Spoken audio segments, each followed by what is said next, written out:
That was thousands of pro-Palestinian protesters marching through Manhattan.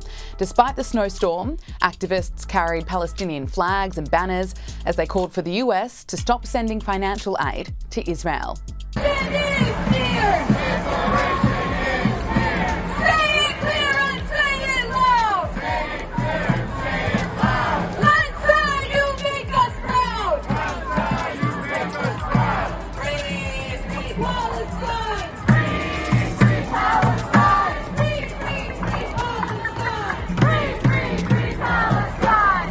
But the march didn't stop there. Protesters made their way to the Lincoln Center for Performing Arts, where they blocked the entrance to the building while a classical performance was underway.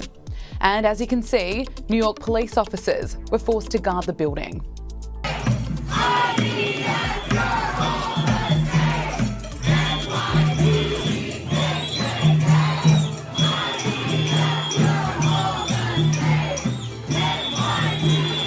Some activists went on to chant antisemitic phrases and made this claim outside the New York Times building.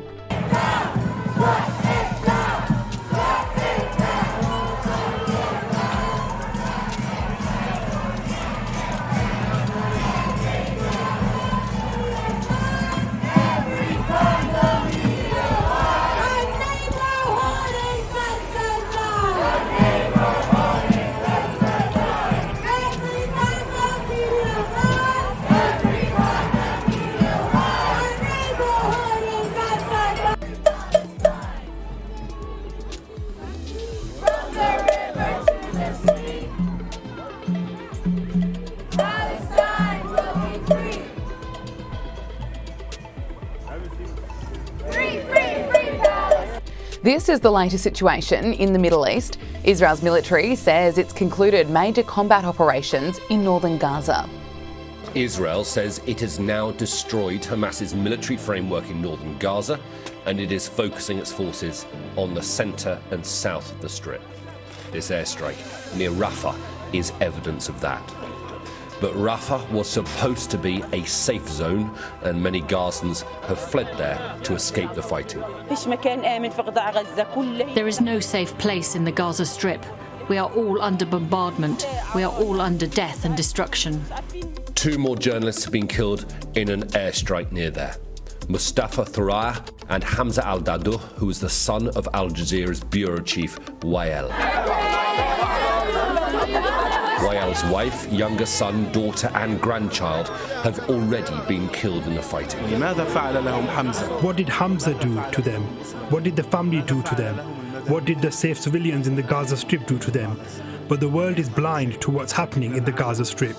The Israeli Security Cabinet met again, but there are divisions amongst senior ministers over how the war is being fought and what should happen next in Gaza. We must not stop the war until we complete all its objectives. The elimination of Hamas, the return of all our hostages, and the promise that Gaza won't pose a threat to Israel anymore. I am saying this to our enemies and to our friends. This is our responsibility, and this is the commitment of us all. The US Secretary of State Antony Blinken is back in the Middle East for his 4th trip in 3 months.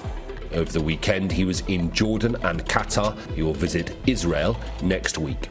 It is absolutely imperative that more be done, that Israel do more to protect civilians and, with others, enable more humanitarian assistance to get where it's needed.